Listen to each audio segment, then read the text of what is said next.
Solomon.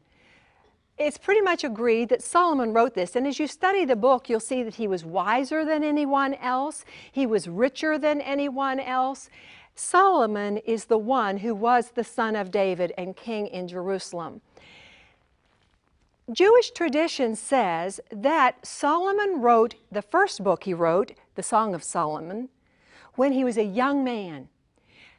When he was a young man, he became king when he was about 20. And that was the time, remember, when God said, ask what you will, and he asked for wisdom. He said, I don't know how to rule these people. I need wisdom. And God was so pleased with that request. He said, because you didn't ask for honor or riches, I'll give you honor, riches, and wisdom.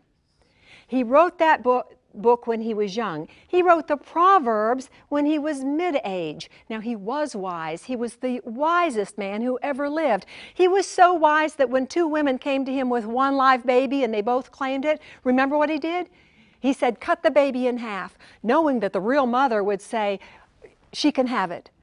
Wise man. He wrote the Proverbs in his mid-years, but the book of Ecclesiastes he wrote in his old age. And we know what happened to Solomon.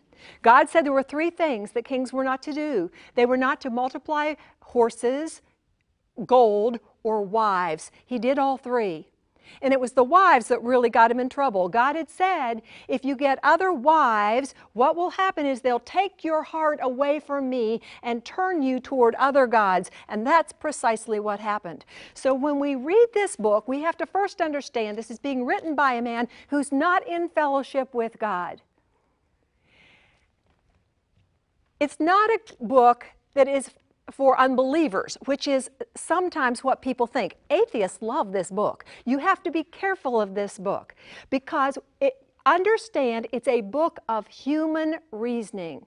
When Solomon got out of fellowship with God, the very thing that was his strength, his wisdom, became his weakness because now he's relying on his own wisdom. He doesn't have God's.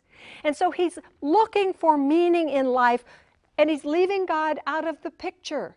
So this is a book of human reasoning. I even studied this in college, and this was not a godly place. Atheists like this book because they can take a verse out that says, eat, drink, and be merry.